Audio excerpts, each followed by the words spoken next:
They say that children are our future, and what could be more important than kind of guiding that future? Today, I'm joined by a man who has dedicated his lives to, through martial arts and through discipline, making the next generation, well, better than my generation was. Anyway, we're going to hit that music, and we are going to get started.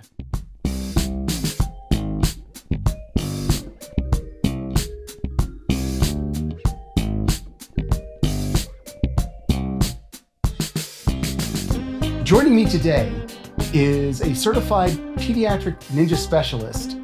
It is a sensei, a coach. He is a man who shapes the hearts and minds of children in a way that parents approve of. It's Tim Flynn. Tim, how are you doing today? Good, Bruce. Thank you for having me here. Well, thank you for being here with me. And once again, we are here at the Mecca, Eric the Trainer's gym, where once again, he has thrown me somebody who was a little bit surprised that he was going to be doing this. But Tim, I do appreciate that you're coming on my podcast. So let's talk about what you do, or specifically before we talk about what you do, let's talk about why you do it. How did you get involved in martial arts to begin with? What guided you towards this path? When I was younger, I saw the Karate Kid movies, and I found a relation with Daniel. Like, I felt like I was like Daniel. My family was poor. Yeah, my family was poor. I was bullied. I had no friends. My family constantly moved around a lot through my kindergarten years to about seventh grade. In seventh grade, we settled in Mankato. And then I was still, the bully never stopped, because when you're a tall, skinny kid with the worst hand-me-down clothes you can possibly get. You basically look like a coat rack. Yeah, you stand out. And people aren't attracted to that. I had zero confidence. I just didn't know how to make friends, because starting in second grade, third grade, you were bullied so much, you already knew that no one likes you. And then how do you come back from that? And that stays with you too. It does. And sometimes it still affects me until, it affects me today as well too. It's like, when I'm here at Eric's gym, it's like Eric tells me be yourself. It's like I don't know who myself is yet. So it's tough. Yeah, be yourself. Okay, I'm going to go walk into a corner, try to scrunch down as small as humanly possible, and ideally not make eye contact. Be a different yourself. Yeah. So you were bullied, you were tall, and people don't realize how, just like when somebody's overly heavy or really short, anything that makes you stand out excessively is a target, and people just go at you because, well, kids in their native environment are wonderful creatures. Yes.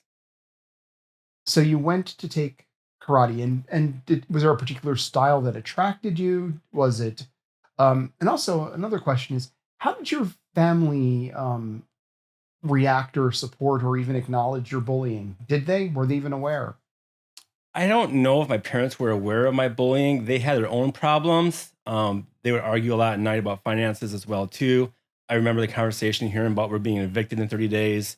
That was back. I can remember that was in Litchfield. I was like in third grade. I can still remember that conversation. My mom telling me that we're getting kicked out of this home in 30 days. We got to move somewhere. So I just kept my problems to myself.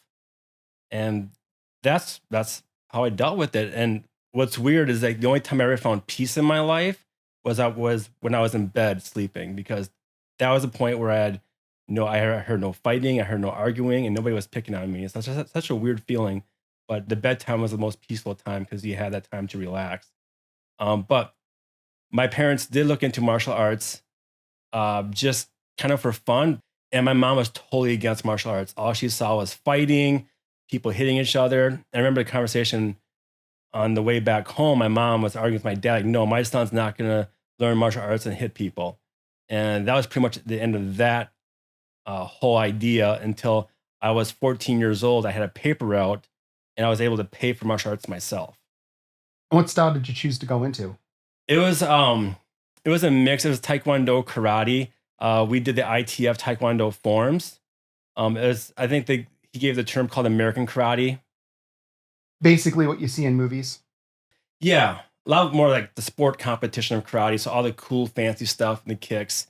It had the fun katas and the only traditional part about that school was the forms, but the rest of it wasn't very traditional, which I liked though. It was fun because it gave me a sport like, okay, now maybe I'm gonna do this as a sport now.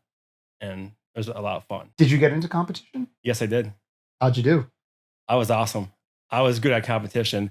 And that's what was weird is that's when my confidence. I love how you snapped that out. I was like, I was good. I was good at it. When I won my first tournament, I was a green belt, and I think I was in 9th grade. I already told myself in my head that I was going to lose this tournament because I'm a loser. That's who I was back in high school. And also, I was a loser. I did my forms, won first place. I was like, wow. So I did my first sparring match, and before I even did this tournament, I had to rewatch Karate Kid Part 1 for more inspiration, just to get kind of hyped up about it. But my first sparring match, I think we had like 10 kids in our group, so I had about 5 matches, and I made it to 2nd place. So I was pretty stoked about that I beat 3 people, and I didn't just beat them, I pummeled them. That's a strong first showing. That is a strong first showing. I was like, wow, I'm actually good at something. And I just stuck with that. But the thing was, I still got bullied in school though, because we didn't show off. That was kind of a no thing. Did you ever manage to get past the bullying, or was the bullying just throughout your entire school life? It didn't really stop until 12th grade when we had this gym class. It's called Life Skills. And a friend of mine, I think his name was Robert, me and him did a Taekwondo presentation. So we broke boards and me and him sparred. And Robert, I guess he was okay at sparring, but I was better than him. But it made the kids in my class respect me more. And then I haven't heard much after that.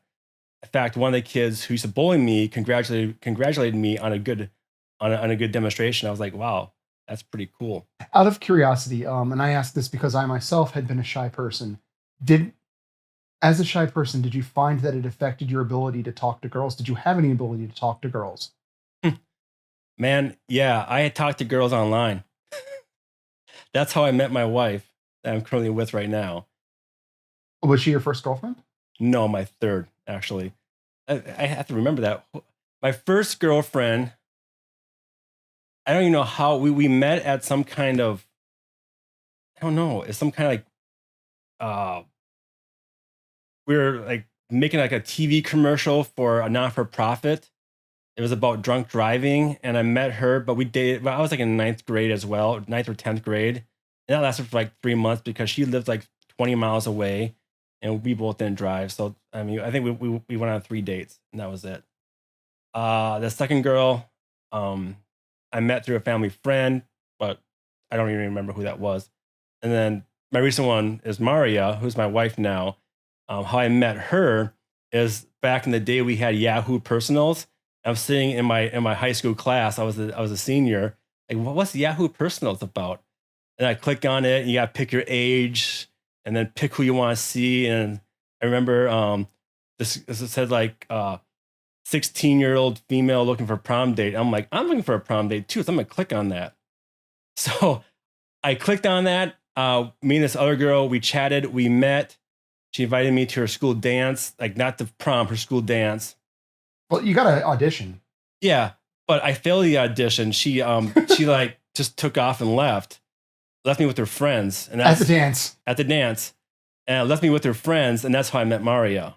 And then now we're married, how many years later, like over 20 some years, 30 years later. Amen. It worked out very well, but you want to talk about something that like really hit a shy guy in a way he doesn't need to be hit. Yeah. Yeah, right. Welcome to the school dance. Yeah. Not you. I'm going to go away. And yeah, I don't know. I mean, she literally just took off. Oh, well, congratulations. Yeah. You were into martial arts. You graduated high school. Right.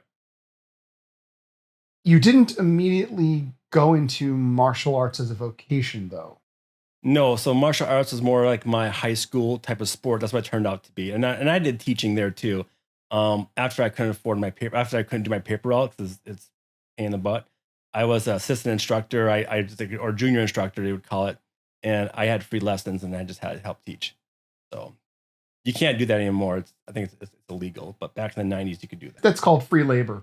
But it's still an awesome way. You effectively were a martial arts intern, but it's still I mean, those are a lot of skills that clearly were the seeds of the skills that serve you very well now. Yeah. Yeah. So after high school, I went into the healthcare field. I don't know. I always liked working with people, and for being a shy guy, Always caring. always caring. And that's just what I like to do. So my girlfriend at the time, my wife now, she got me into nursing. I worked at a nursing home. You must have been popular with the residents. You just you just got this big, friendly, likable face. I could see all the old ladies pinching your cheeks. No, honestly, I think I was a horrible nurse aide, because when I gave them my reference, they at my new nursing home job, they didn't like me for some reason. I don't know.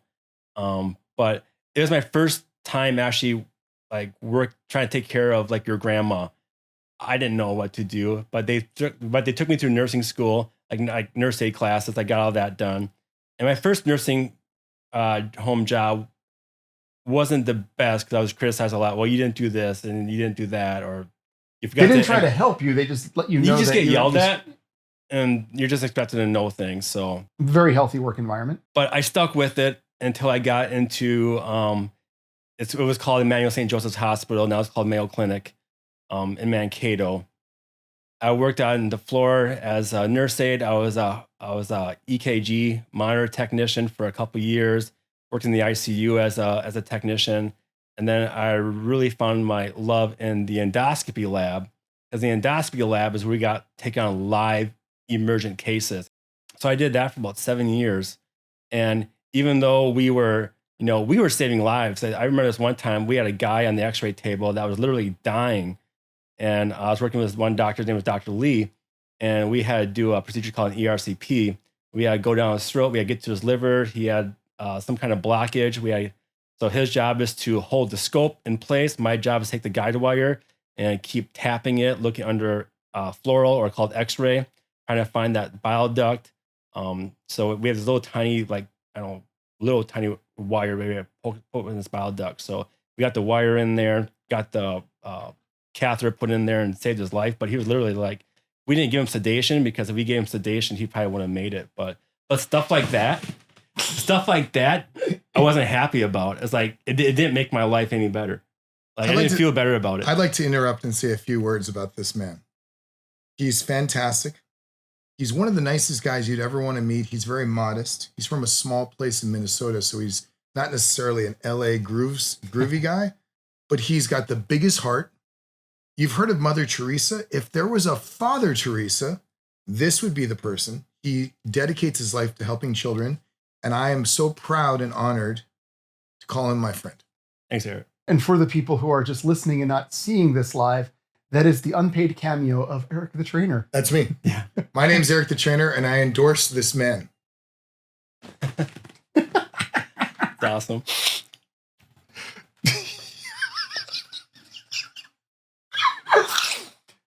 And for those of you who also didn't see, he just stole a spoon out of his own office. Oh, he chose the wrong time. Anyway. Yeah, that was great. Yes. So what were we talking about? We were talking A guy on about the X-ray table. You were somewhere in a story of where Yeah. you were trying to find the blocked lymph node or something. It was life or death. Yeah, it was a blocked bile duct. So we got that catheter put in place, and we saved the guy's life. But that still didn't fulfill me.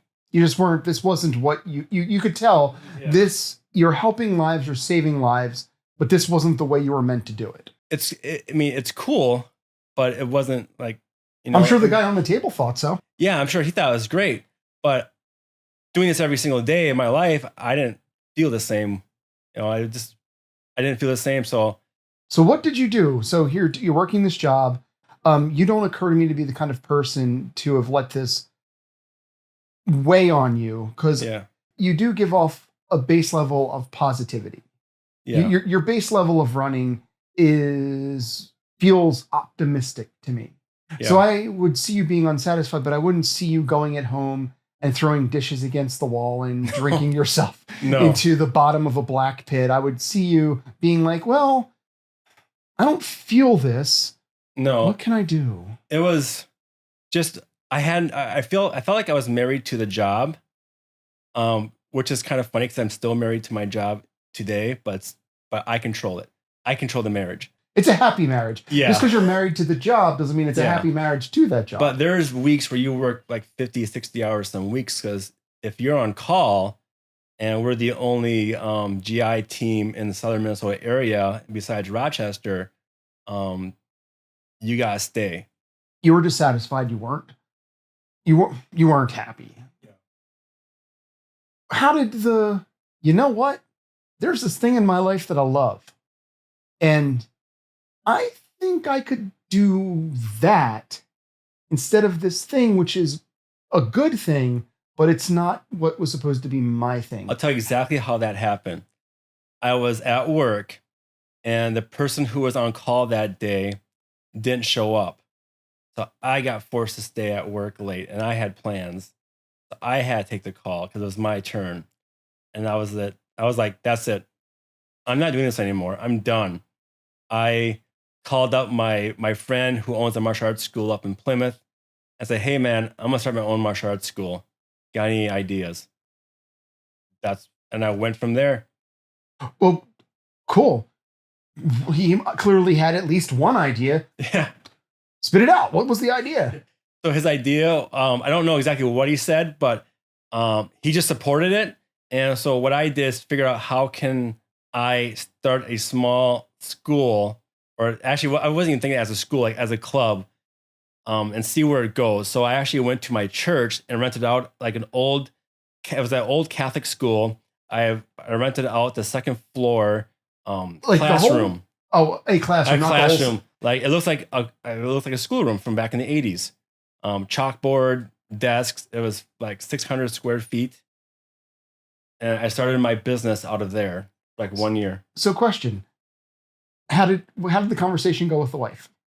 No, honestly, she may have said something, but I didn't listen to her. I honestly don't remember how that went. I just said, I'm going to open my own martial arts school. I'm just going to do it. Because when I first opened it up, I didn't quit my job on the spot. Okay. I ran it. Part-time, like 3 days a week. And what I had to do is I had to take my call days, and I had to make a deal with my other endoscopy techs. Like, hey, I can't be on call this night, but I'll do like all these Fridays and weekends if I had to pick up or back up. And they agreed to it because, they didn't want to do it. Right. But I knew you obligated yourself to the worst time to be on call. Yeah, I knew that if I can just get a taste of this, see if I really want to do it, I can go full blown into it and just take the jump, take the leap of faith. If it takes off, great. If it fails, well, I go back to work at the hospital again. So you're taking your leap of faith on the second floor of your Catholic school in a room that is not being used, that they've rented out to you or given to you. There's a chalkboard, which is kind of useful to put lessons on. Lay in your mats, and you start advertising. How long did it take you to get a little bit of a following going? Actually, another question for you is, what did you market to begin with? Because as Eric presented you to me, you are training children not only with martial arts, but also effectively a teacher of morals as well. But I'm fairly sure when you first rented that room, that wasn't where you were at. I'm sure there was sort of like, let's see what we can make happen. Yeah, I just want to grow back then I call it my Taekwondo school. The school is called Kato Karate, but I was teaching traditional Taekwondo / sport karate. Right. Most people in your town were not going to know any differences. It was just kicky punchy. Yeah, karate is just a generic name for open hand. I mean, wrestling can be called karate if you want. Were you specifically targeting to kids, or did you have like a kids class, an adults class? Just get in the door, for the love of God, please. I took pretty much 4-year-olds on up. So I had a 4 to 6-year-old class, 7 through 14-year-old class, and a adult class, 15 to adults. In your estimation, when you first started to when you would have considered yourself successful, how long did that take you? I didn't consider myself successful probably, honestly, until I joined Skills Worldwide and I got good coaching. That only happened like 2 years ago. I struggled the first 3 to 4 years, but I kept taking leaps of faith. Like, okay. So actually, that's a good point because this could have happened to you 10 years ago, 20 years ago, 2 years ago. When did you go, okay, I'm going to open up my dojo. Hey, I see you've got a room for rent. What year was that? When I opened up my first school, my first, that was 2016. 2016. Yep. So we are talking about a 6-year period of time for this Yeah. journey. Okay, that puts things in perspective. Yep. So for your first 2 years, Well, my first year I was in that school, I got like 30 students. And then in a 600 square foot room, you get 10 kids in there, 10 adults. It's cramped. Yeah. I had a friend, he had his own business, fitness coaching. And obviously I wasn't in the fitness business per se, but Jason also said, hey, if your dreams is to get 100 students, that's like 100 students. 100 students is a baseline in a martial arts school. That's your goal. That's where you break even and now can make a living. No, not where you break even. That's just where people think you're successful, which is not true anymore. But back then, that's what I thought. And that's kind of, I think, what he thought. To get 100 students, that's where you need to be. Plus at my price point at that time, that's where I needed to be, I guess, anyways. But I signed a commercial lease on a space where I didn't even make enough money that month to even afford to pay it. So I just said, I took that guy's advice for marketing wise, like, you got to get a sign outside. I can't remember what these signs are called, but when you drive by, you see like those little signs, they just pop up and they put letters on it. I don't know, like an actual LED sign that is graphic? Not an LED sign. It was one of those where you stick the letters in, like, where you can change them, and yeah, you don't see them much anymore. The placards with the plastic things you can. So I threw one of those out, and my special was first month for $19 for uniform. Right. The standard yeah. And I was in a heavy trafficked area, and actually that gamble worked out, because if it didn't work out, there's always bankruptcy. I thought to myself, there's always bankruptcy. But I took that leap of faith, like, you know what? If it doesn't work out, I'll go back and work at the hospital. But by having the placard, it was very much like an arrow pointed right to your door. Yeah, so I need to be someplace more visible, because in that Catholic school, I was in a neighborhood, and no one, you couldn't find me unless you knew where Holy Rosary Catholic School was. I have a friend who opened up a CrossFit gym, and he got his box off of a main road, but it was like off the main road, in a little industrial thing. And while he would able to get some people in, he couldn't get that many people in because you just couldn't walk by it and you just couldn't find it. And that is life or death for any kind of physical training business that isn't private. Once it's a public degree and you need foot traffic, the foot traffic needs to not have to find you. Yeah. And so being in that school wasn't going to help. No. Good kickoff, but because the only people who knew I was there was the people who lived there, and I did get a few students from there. I'm not gonna lie, and it was the start. Yeah, and the students I got there, some of them were like my favorite students that I can still remember to this day. Like, I wish they were still in my school because I loved them so much. But you rented a new place. Yep. So when you moved into this store, now as Eric told the story, you began getting successful, but you really began focusing on kids. How did that happen organically, or did you make the conscious decision that, hey, the rabble youth of my town really could use a little focusing? How did it become? I guess the adults in my area, all they want to learn is MMA, mixed martial arts, and I don't know nothing about MMA, so I wasn't gonna go buy a program and play the game like, hey, I know MMA. I wasn't gonna do that, so I just stuck to what I know, and I got more kids, but not a lot of adults. I mean, I would get some of their parents, but that was about it as far as adults. But so it was like a natural weeding out by the fact that you didn't dive into the trend and you stuck traditional. It ended up being more of here's where the kids can go to play. Off you go, while the adults went and did their month or two at the MMA gym before giving it up. When I would get the adults calling to inquire, yeah, do you guys do this? I'm like, no. Okay. So I wasn't going to pretend something that I wasn't.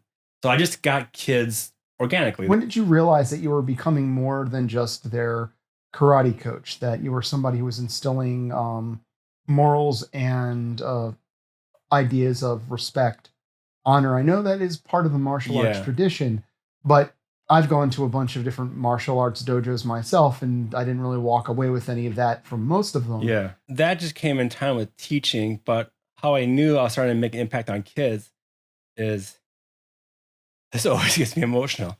Lexi, Lexi is like my star student. She was bullied in Arizona. So you really relate to her. Yeah, I do. I mean, I love that kid. I mean, by the way, feel free to just like you do not feel bad about but this. She was, I think she was 12 years old when she came to me. I was still in Holy Rosary School, and her mom said, you know, she's been bullied so much that she can't go back to school anymore. And I felt for her. We had to put a 12-year-old kid in a 4 to 6-year-old class just to get her comfortable. Once I got her comfortable enough, she came into her normal class, and she made small progressions all the way up. She got her black belt, and then she, like most kids do, they quit when they get black belts these days. Of course. But you know, I knew that what I was doing, something about me, I knew if I can help her, you know, I knew I could change more lives, but I didn't know how I did it. I don't know if that makes sense, but I don't know how I did it. People in the martial arts say, we teach confidence and discipline. Okay, how do you teach confidence and discipline? I don't know how I did it. So you saw in her you, and you wanted to be the person to her that nobody had been for you. Yeah. You don't know what you did, but you took the time, you took the effort, you took the energy to not only connect to her, like you connected to her as a teacher, but you specifically tried to connect to her to somehow build her up in ways, even if you didn't know exactly the methodology you were using. Yeah, I still talk to her today. She's going to be going to college this year. I think she's going to become a doctor. So that's pretty damn cool. But, you know, I didn't know. I'm one of those guys who need to see proof on how to do things.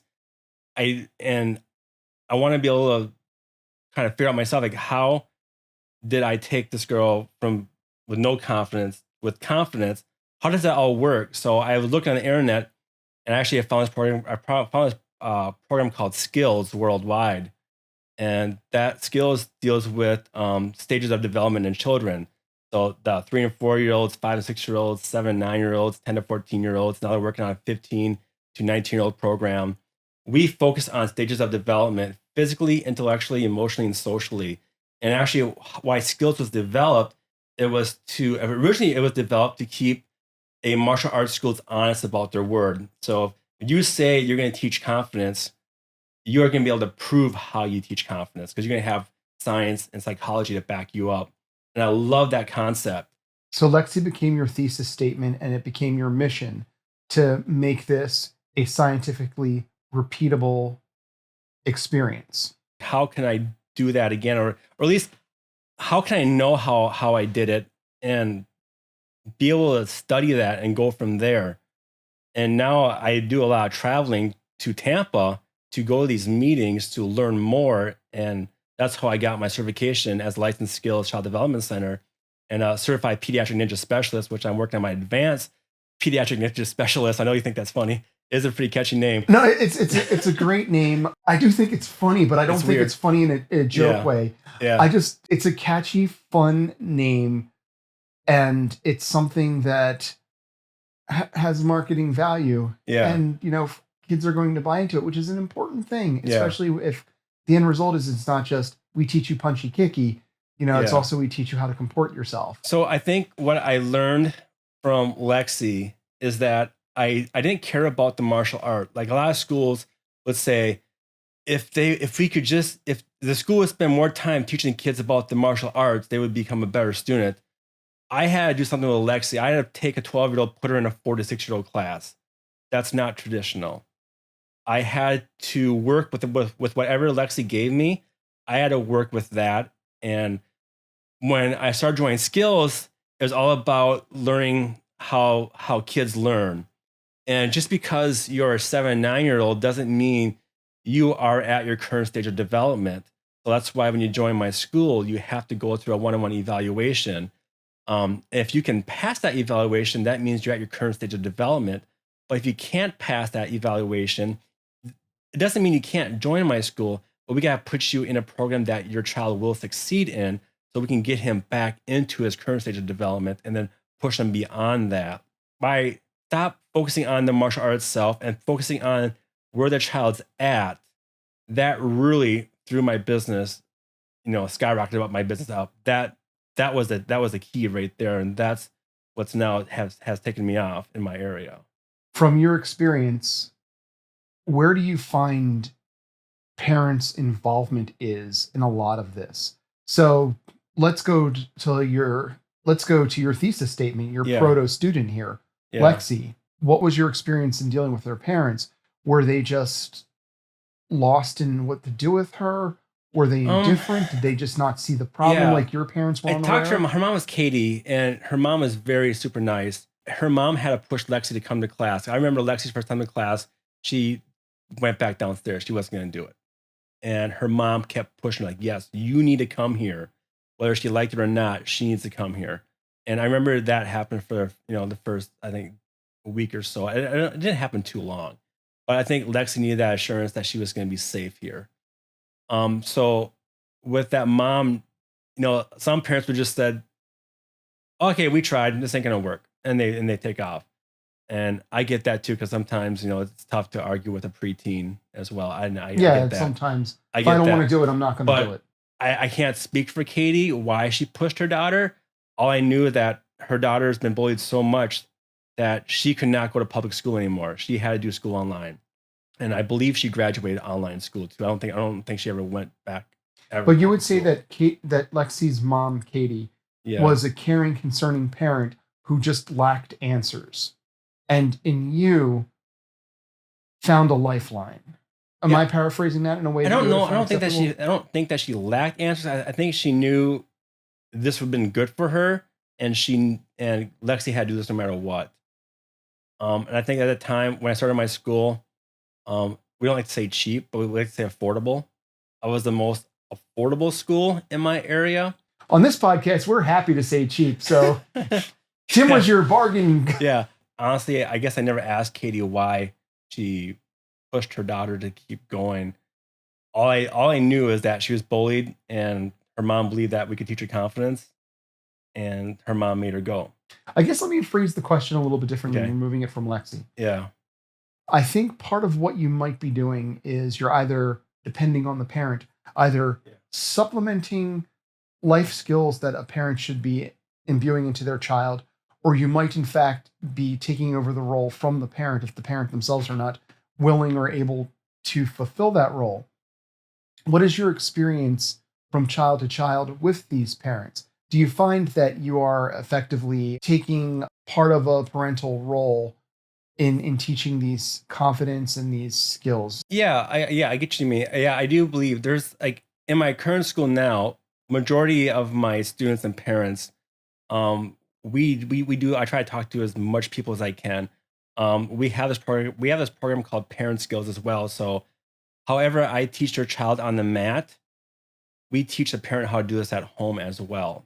Does that make sense to you? So you're trying to bridge the gap between the two. You're trying to help instill values and confidence in a child while still taking the parent and instilling in them the ability to relate to the child, to help imbue the confidence. Yeah, I mean, I can work with their child, twice a week, and I can try to teach them confidence, but the stuff that we teach them on the mat, if the parents aren't doing it that way at home, well, how's that ever going to work? It's not going to work. It needs to be consistent. So the parents need to understand how to do this as well, because they're the ones that are with their kids, 24/7. I'm with their kids 80 minutes a week, and that's it.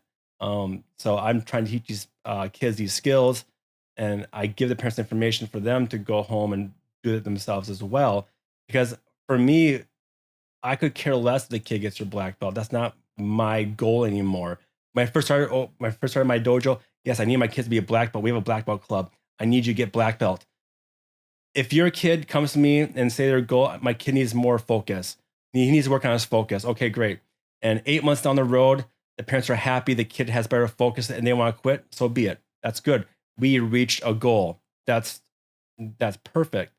But I notice a lot of kids who excel in this program are the parents who are involved with me. Like, these parents will message me odd hours of the day.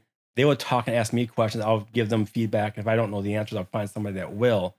But and then there's some parents who are just your typical, I'm gonna drop my kid off and take, I'm gonna go sit out here, or I'm gonna go sit here and go on my phone. We have some of those parents, there too, but every kid's different. Every kid's there for a different reason though too. So as far as parent involvement, I guess it kind of depends on what that child originally came for me for. Some kids are just there for working on their physical balance. I mean, I have this one girl, she's 8 years old. She can't ride a bike yet. When we did her evaluation, I noticed when she picked up her foot and she just did a simple front kick, when she put her foot down, she had to take like 3 extra steps backwards because that short, quick second threw her balance way off. Well, it makes sense why she can't ride a bike yet, because she has not even developed that balance and coordination. They have a biomechanical thing going on there that's going to take work. But so does their parents need to be heavily involved in that? No, probably not. That's not what that person's here for. So I guess it kind of depends on what that kid's here for and how we can help that kid to meet that goal and possibly exceed that goal as well. And you now have yourself a nice track record of helping people and making a difference in their lives. And that's the satisfaction you couldn't find from your other job, isn't it? Correct. Yeah. I love this. And then, because now I did this myself at the hospital. The doctor gets all the credit. It's like, hey man, if it wasn't for me, you wouldn't have got that while you're in there. But thank you for helping out. But all fairness, though, he's the one that he's the one that most likely he's the one that trained me to do this as well too. So all fairness, he does get the credit. But I want something for me. I'm not trying to sound what's that word? Arrogant about it, but it feels better when it just comes from you. It's like like Chef Rush. He makes a great meal. I bet he feels great about it. Like he's proud of that meal. Mm-hmm. So I'm proud of what I'm doing with these kids. And since I joined Skills, like kids are just more fun to teach, I think. Plus, you give them more of an impact because now they look up to you as a mentor as well. Adults, I feel like we're more just buds. You get that feeling like when you work with an adult, you're just buddies. I would like to ask you this, because normally what I would do is ask, do you have advice for somebody trying to get into their fitness? I think what you're doing is wonderful, and I do hope that it grows. I feel that it is good to instill confidence in the proper way of maybe learning how to problem solve, the proper way of dealing with the trials and tribulations of life, because I do feel that for a lot of people, certainly in my generation, we sure as hell weren't taught any of that. Gen X, baby. But what I was going with is normally this is the point where I would ask you, what advice do you have for somebody who's on the couch trying to get their fitness back together? But I don't want to ask you that, because I think I can ask you something else that is very important that other people aren't qualified to answer. What advice would you give to any parents listening to this podcast about how to relate to their children, how to instill confidence in their children? What would be something you could say today that would help this parent? First thing is parent skills number 1 is, what is your connection with your child? So we have a scale 1 through 5. 1 is you're not connected at all. 5 is you are very connected. Now, personally, myself with my kids, depending on which one I'm talking to, my level is different to each kid. But I would proud to say I'm like 3.5 to 4. Connecting means is how do you communicate with your kids? So for instance, if you want your kids to go pick up their room, are you in the kitchen yelling, hey, Johnny, go pick up your clothes in your room? And Johnny's out in the living room playing his video games. He could answer back, yeah, but he didn't hear you. He also can simply pretend not to hear you because... Correct. So by learning how to connect with your kids, go up to your child, get down to their eye level, put your hand on their shoulder, look at them eye to eye and say, hey, Johnny, can you go please pick up your bedroom for me? And go from there. To build that confidence up is you got to praise your kids as much as possible, no matter how little it is. And I think one key, and I see this a lot in my school, and actually I started noticing this more in the past year, is I watch kids perform kicks on the mats or do a form. And as a parent, I do this too if my kid is in an activity, and it didn't hit me until I saw a kid's face. A kid broke a board, looked over it in excitement, looked over as parent, The parent didn't see it, sitting on their phone, and the kid looked back at me and was like, oh, like the excitement just dropped. I did something, and the person that it mattered most for you to see do it didn't see it, didn't acknowledge it, and just they're not there, they're not engaged. And then that was like my first time. Like this is like within this happened this past year. I was like, wow. Being as a parent, if you're sitting on your phone, I get, even if it's a dance class, whatever, your kid's practicing or gymnastics. I get it. To you, it might look boring, but to that kid, it means everything to them. And parents should really be watching their kids do any type of sport when they do, because you never know when that kid's going to have a personal achievement. They want you to see it. And when they look over at you for, confirmation and you're on your phone, not paying attention, how is that building confidence in your kid? That's telling your kid that you don't care. That's the obvious interpretation for the child. Yeah, because he's excited. Which didn't matter. And he's like, oh, okay. And just like his demeanor just changed. Sits down quietly. Sits like a black belt, of course. And that's just like, wow. So now what I try to do when I do my evals, I tell parents, please watch your kids on the mats. And I tell them the exact same scenario. This is what I saw happen before. Let's not make that happen again. To stick with parents, I'm not there to tell parents what to do. I can't force them to do what they want to do. My parents, I like to brag about my parents they all met me. We go through one eval. They're all great parents, and I love every one of them. But I think that would be the biggest, help for that child.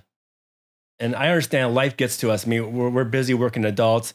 We get a text message, and I'm not saying that person was on their phone the whole time. I don't know that whole story because I wasn't paying attention to the parent. But at the critical moment, this is what happened. It doesn't matter. Yeah. And it just doesn't matter because at the critical moment, yeah, they weren't there. They weren't there. And that's all that matters from the child's perspective. From that perspective. So if it's possible, like 100% possible, put your phone down, turn it off. I guess some of us are working professionals. We're on call. We have to do it. But if it's possible, just put the phone down. Just give your 100% attention to your child. And I noticed lately, once I started telling parents this, like the past 7 months, I know the kids who have success for the parents are watching their kids. I love it when parents text me, well, how did Johnny do today? It's like, that's cool. Because that tells me that you care and you care about my point of view as well. And I like that. And I do have a lot of parents that do that, and I do appreciate that. But if you want to build confidence with your kid, just be connected with them. Always give them 100% attention when they need it, especially in an activity. And a final question about children and whatnot. I felt in the early 2000s, there was this philosophy towards everybody gets a trophy. And granted, I'm not a parent, but I was also somebody who was sheltered as a child, so I never had an opportunity to lose. So it became a hard life lesson to learn how to lose things. Yeah. Where do you fall on that thought? That's a tough question because I go to tournaments where everyone gets a trophy, and we go to tournaments where you don't get a trophy. I gotta think about that question for a bit. I guess what I'm asking is, do you feel it's a valuable life skill for children to learn early on to take small losses to prepare them to take bigger losses later? I think if tournaments were designed around kids' stages of development, kids don't know what a personal record is. They don't know what a PR is. They don't know what that concept is. For adults, I did CrossFit for so many years. I was pumped up when I hit a PR. I felt good. And of course, in the CrossFit games, only like 20 people in the country can make it. I'm not sure on that number totally, but majority of you aren't going to win. So you got to accept the loss. So you don't look at it as a first, second place. You look at it as a personal record. If tournaments can somehow, and I don't know how this could even work.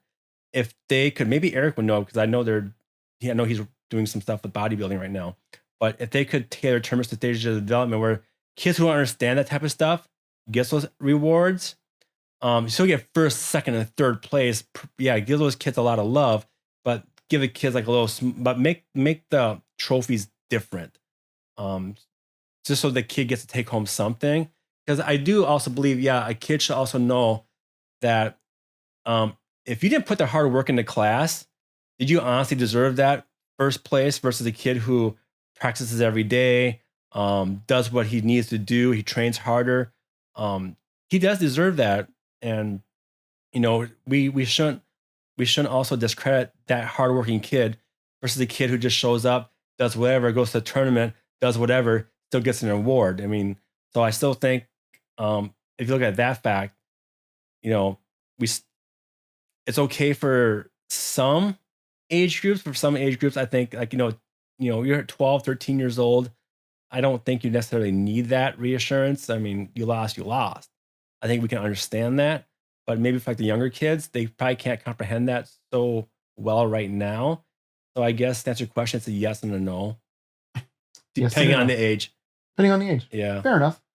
So any final thoughts? Anything you would like to say or leave with the listeners and watchers? No, I guess my final thoughts is, if you're looking into a martial arts school, one thing that at least my school does, and what a lot of martial arts school does that no other sport can do, is that we develop skills in your child, where most sports, like say soccer or baseball, they utilize those current skills in your child. So I know this from my own personal experience trying to get into elementary, like high school sports. If you sucked at sports, you didn't play you sat on the bench. Did they work with you? No, because you suck. They want the kids who are good. In martial arts, no, you can do whatever you want. If you want to compete in a tournament, you can do that. I mean, if you lose, that's a learning. That's a lesson to learn from. And now we can go back and we can get you better. So martial arts, you're always on the floor. Soccer, baseball, there's places you got to try out. If you stink at it, you're sitting on the bench. I mean, I played softball for my Knights of Columbus softball team. I still suck at sports. And guess where I sit when I play softball with them? I sit on the bench. I don't play with them anymore once I started my martial arts school. But so my goal, my mission, and with Eric's mission is, I'm gonna, with that knowledge, I want to take that on a national level and start somehow promoting that more, and to make a difference in these kids who were like me, who stuck at sports, and we're the kids that sit on the bench. We're the kids that don't get picked. You're not good enough to be quarterback because you can't throw the ball that well. With martial arts, you always get that training. There's, you learn from your friends, you learn from your peers, because you're actually, because you're paying to be trained, and you can compete at any time you want. So that's my final thought. Cool. Well, Tim, where can people find you when they're not finding you here in Eric's office? Yeah, when I'm not out in LA, you can find me in small town Mankato. I say small because it's small in LA. Mankato's 50,000 people. What isn't smaller than LA aside from New York? 50,000 people in Mankato, Minnesota. My school is called Kato Karate. We're a licensed skills child development center, where we focus on your child, not on the martial art, but we use martial arts as a tool to help build these skills. Instagram, TikTok. What are your socials? My socials on Instagram is Kato Karate MN. TikTok, I believe, is just Kato Karate. Or is it Kato Karate MN? I honestly don't know what TikTok is. I think just start with Kato Karate. You'll see Kato Karate Pediatric Ninja Specialist logo on that TikTok channel. Any other web pages, anything? Yes, my website is katokaratemn.com. Awesome. Tim, thank you. Thanks. And as for me, I am the fittest fat kid you know, and here I am on location for once. Or the second time. Who knows? I get around.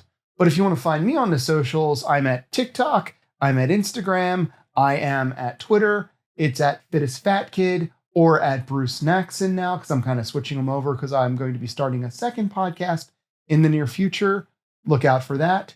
And of course, if you've got a question or concern, if you have an issue with your fitness and you don't have anyone to talk to and you'd like to throw out a question, throw it at me. Who knows what I'll do with it? And you can do that at hi there at fittestfatkid.com.